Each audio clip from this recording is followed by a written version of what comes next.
passive income ideas for long-term residents in the UK. All right, mates, Emily Bennett here, and today we're diving into a topic that's got everyone buzzing: passive income.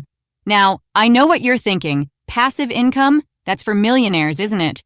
But hold your horses. The truth is, there are plenty of ways to build a steady stream of extra cash, even if you're living a typical British life. Let me ask you this.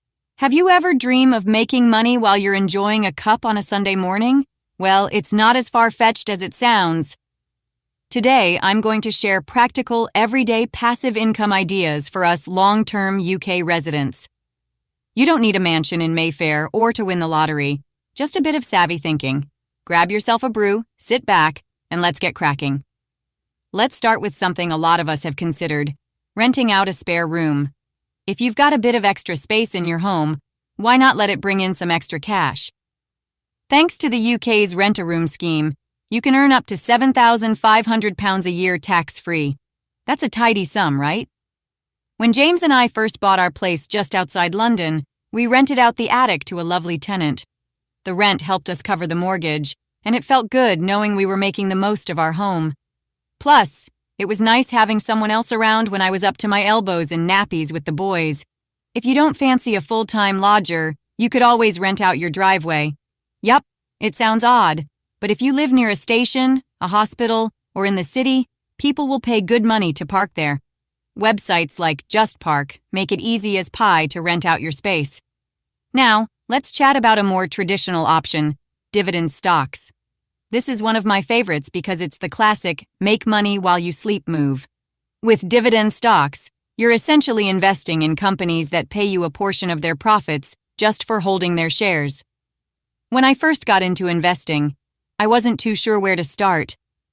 But I quickly realized that companies like Unilever and GlaxoSmithKline, big UK giants, pay regular dividends.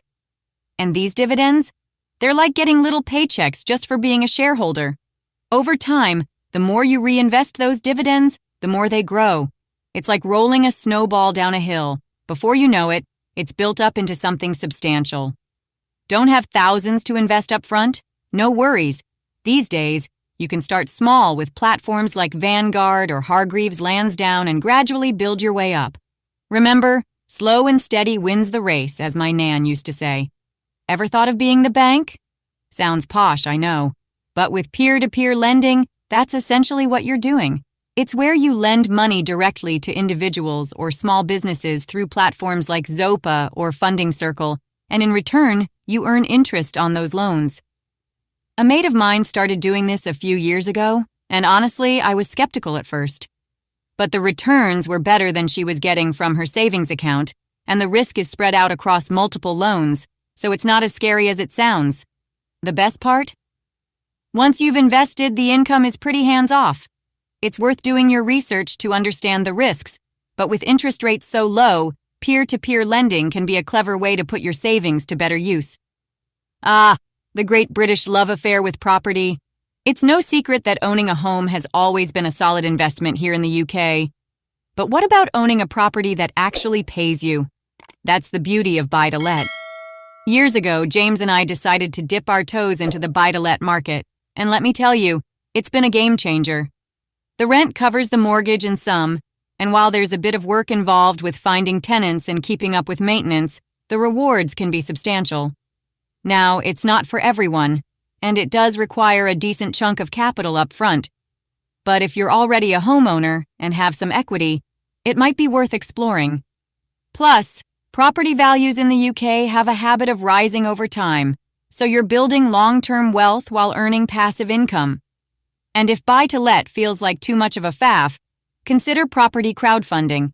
It's a way to invest in property without owning it outright, and platforms like Property Partner make it simple.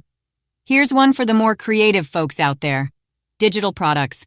Whether it's ebooks, online courses, or printable planners, the idea is to create something once and then sell it over and over again with little ongoing effort.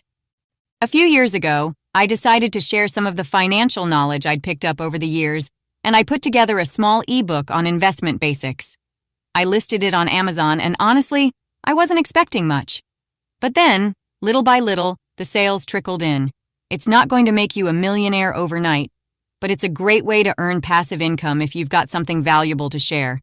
Maybe you've got a talent for knitting patterns or recipe books, or you're a whiz with graphic design. There's always someone out there willing to pay for what you know. And once it's out there, it's earning money for you while you're doing other things. This one's a simple but effective tip: cashback and rewards cards. We're all spending money anyway, on groceries, petrol, the odd treat at John Lewis. Why not get something back for it? When I was first getting into the whole savvy saving thing, I signed up for a cashback credit card. The idea is simple. Every time you spend, you get a small percentage back. Over the course of the year, it adds up. And it's not just credit cards. Sites like Top Cashback and Quidco let you earn cash back for shopping online. Here's the trick, though. You've got to be disciplined.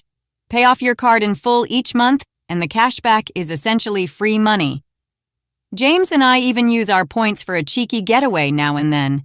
If you're the creative type, why not make money from your talents?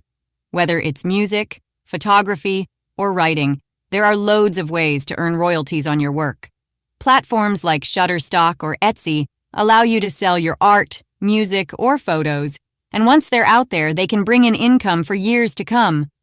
I know a local artist who's been selling her illustrations as digital downloads on Etsy, and it's incredible how much passive income she's made just from something she created once. If you've got a creative bone in your body, think about how you can monetize your skills. So there you have it. Passive income ideas that anyone in the UK can start today. Whether it's renting out your space, investing in dividend stocks, or turning your talents into digital products, the key is to start small and build from there. Which of these ideas are you most excited about? Drop me a comment below and don't forget to subscribe for more money tips and strategies. Until next time, keep hustling smart and let your money work for you.